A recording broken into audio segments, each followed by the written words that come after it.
hold you for that. You don't need a microscope at IELTS to understand whether it increased or decreased. If you look at it, and it looks to me that it remained the same, so it's the same.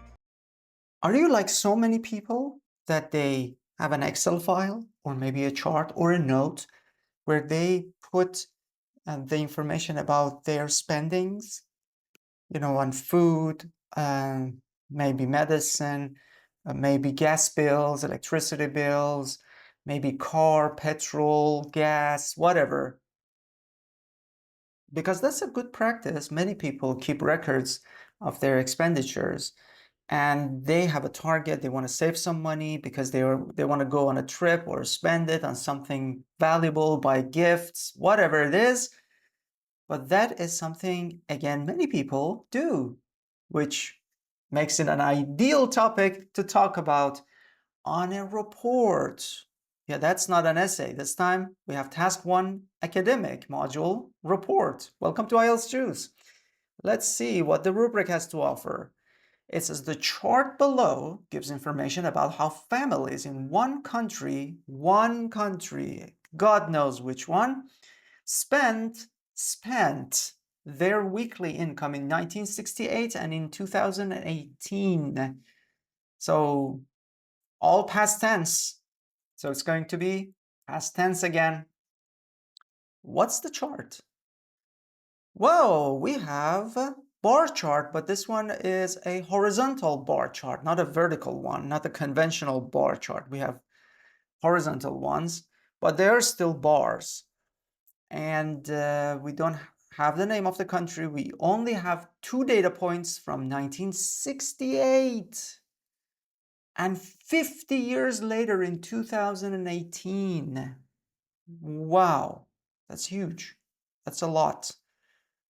What are these numbers? Percentage of their weekly income. So it's not their monthly income. It's not salary. It's more like wage. And they receive it on their weekly basis. So after 7 days, they receive some money, and that's a percentage of that money. All right, what are the elements? We have food, housing, fuel and power, clothing and footwear are both in one category. Household goods, personal goods, transport or transportation, both words are okay, and leisure. Okay. What's significant? Average. Oh, by the way, it's average. Very important. Weekly spending by families. I understand that. Food is huge. Food was actually 1968. And then it halved almost. Went from 35% to less than 20%. Yeah, 70. Yeah, it literally. Wow. People spend half the amount in 2018 than the amount in 1968 on food. Well, that's stunning. But the cost for housing increased. Almost doubled, almost. The changes here is not significant. Again, clothing and footwear also doubled. No, halved. Yeah, it halved. This one is insignificant. This one halved. And not doubled, but it is significant. This one is more than double. Oh, yes. Went from, I guess this is more like 8-ish percent, 9%. Went from that to 22, 23. So, yeah, more than double. It's not very safe to say triple. It doesn't look like that it tripled. Anyway, let's look at the candidate's response. And you know me, I'm gonna need to put the visual side by side the response. So I'll be back. I'm back. Let's look at the candidate's response. The bar chart illustrates how families in one country allocated their weekly income to various categories in 1968 and 2018. I like various and I like allocate. illustrate is also a very good word, but we see it a lot on many reports. One thing I love is this is a very good paraphrase of the rubric. It's a country. We also say it's their weekly income and how they spend it in 2 different years. We could say in not various, although I agree there are so many. How many categories are there? 1, 2, 3, 4, 5, 6, 7, 8. We could say 8 categories. That would be smarter and to the point. But right now, as I can see, various has a higher value in vocabulary than the word 8. But if you want to be more precise, you can say that, but you don't have to name them. You don't have to say, namely, food, housing, fuel and power, clothing and footwear. You don't have to just name them. That would make your introduction very long and boring. So this is a good practice. You just say there are 8 categories or the various categories. Done. Overall, there were notable shifts in spending patterns over the 50-year period. I need a hyphen here, 50-year period. In 1968, I need a comma because this is the subject. Food was the largest expenditure. Whoa, yeah, by far it was the largest expenditure. While in 2018, leisure took the lead. How interesting. Yeah, leisure took the lead. Yeah, leisure, this one. In 2018, it's this lighter gray color. And correct, even more than housing. That's interesting. That's interesting. We are not allowed to say any of our feelings, by the way. Just a quick reminder. We are not allowed to say that, oh, leisure was more expensive or their expenditure on leisure was more than housing. Maybe it's because of this. Maybe it was because of that. No, no, no, no. We're not allowed to speculate. We're not allowed to show feelings. We cannot say, interestingly, unfortunately, fortunately. These words are dangerous for our reports. We cannot comment on the elements. We just need to report whatever we see. In 2018, spending on certain categories increased. All right. Did I read this part? Yes, it took the lead. Yeah, we read it. You know why I asked? Because this sentence was supposed to give me a structure for the report, but it doesn't give me. It just gives me the highest in every year, which is also something. It is correct, but before reading the very first line, I had no idea how the structure of the report is going to be.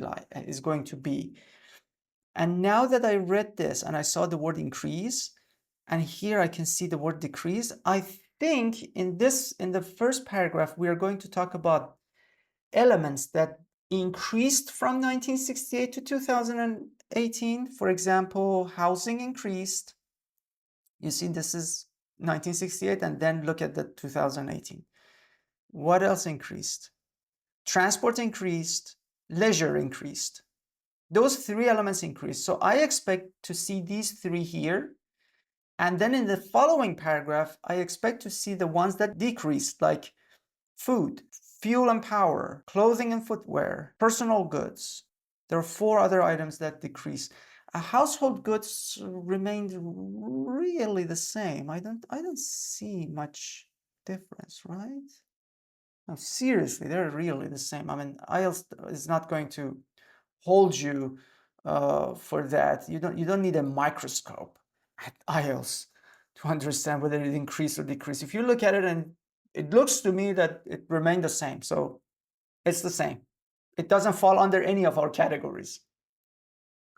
Let's move on. Let's read ahead. Spending on certain categories increased compared to 1968. So this is a good topic sentence.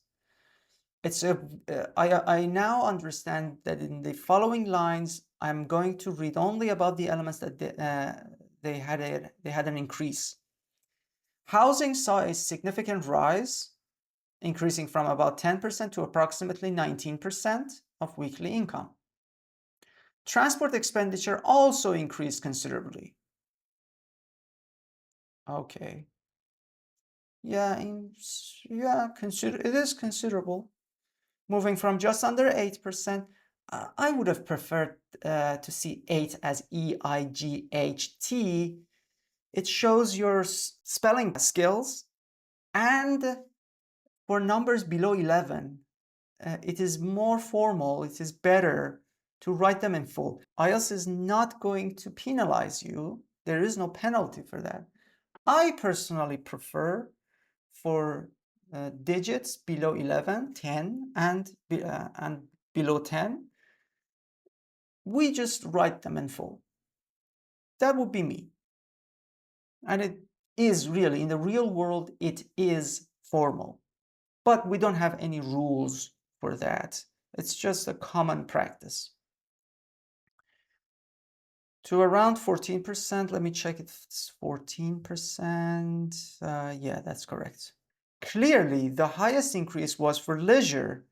So we talked about transport, we talked about housing, now the only one left is leisure.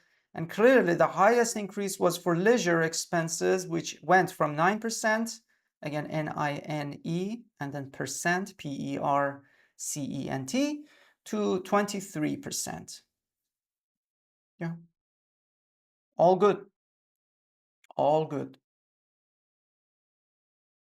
Conversely, just as I thought, several categories saw a decrease in spending by 2018. So we are now going to talk about the ones that declined or went down.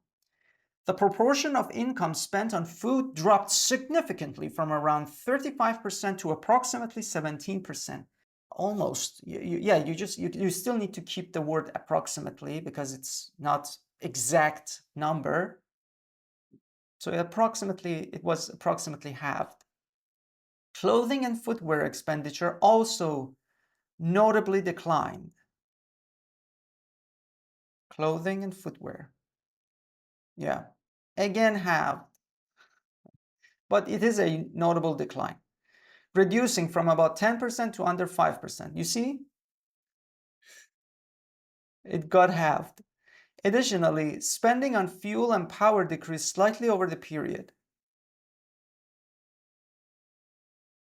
And there is a slight decrease. Yeah, it is considerable, but in comparison with others, it is a slight decrease. I get that. It's fine. In summary, while household goods spending remained relatively stable over the 50 years, yeah, we finally mentioned it. There were significant increases in housing, correct, leisure, correct, and transport, all right, but not with that order. We first talked about housing, and then transport, and then leisure. So the order of information here is not accurate. If you look at the paragraph above, the order was first housing, then transport, and then leisure. Alongside notable decrease in spending on food, personal goods, and clothing and footwear, and fuel and power. Yeah, we didn't mention this one. It's not the end of the world, but yeah, when we're mentioning these elements, we're making a list, then it's better that we make a very sophisticated list. It doesn't affect the logic, but 9 is no longer achievable for coherence and cohesion because the sequence of events is either not organized or one is missing here. So it's not 100% according to what we said in the previous paragraphs. 166 words. Let's look at the band descriptors. Before we do that, I need to say goodbye to the visual at hand. I'll be back. Now I'm back. Let's look at the band descriptors. Okay. Let me just first say that, yeah, this remains 7 because in the conclusion, we really needed to create a clear sequence of elements and sentences that we described. It wasn't there. That also affects our paragraphing skills. We had very good topic sentences, but thesis statement wasn't that good. It was okay. It was accurate, but I needed a more generic and a better topic sentence. Or maybe if we don't have a thesis statement, but if we don't have a very good thesis statement, at least the conclusion should have been something or that organizes all the bits of information in my head. The conclusion also didn't do a magnificent job. I really liked the task achievement. We covered the requirements. We pretty much didn't miss out on anything. We didn't report the number for the only category that didn't change. We didn't report that, so it's not 9 just because of that. But we had more important issues to address, and that's some elements could be more fully extended. And by that, I mean we could say doubled or halved. That gives us better clarity. There's a difference in my head when you say, yeah, it decreased from this to that to it got halved. And then you say, oh, it started at 10% and then it got halved. It was cut in half in 2018. That gives us a better picture. Or when you say slightly or notably, they're noticeable, but the amount of change is important. Anyway, the vocabulary range was very good. I didn't pick any vocabulary related errors. We picked a couple of grammar punctuation errors or inappropriacies. So basically against 7, but the range. I know we are very limited on reports. We're not allowed to use conditional sentences, for example. You cannot say if and when and these things. They're a little difficult because we're not allowed to say any hypotheticals. There's nothing hypothetical about reports. Reports are all about facts. So it's a little hard. We have a limited range, but still, there are certain grammatical structures that we can use, we can practice, and we can implement. 7 is a safe score for this. It needs more work to get to the next level, and we need more details, attention to better vocabulary, better reporting, better organization of our sentences. You might want to check the improved version. It's in the link of it is in the description below. And if you wish to see other videos like this, you know where to click. Please consider subscribing, and I hope I'll be assessing your task 1 or task 2s later on. Take care.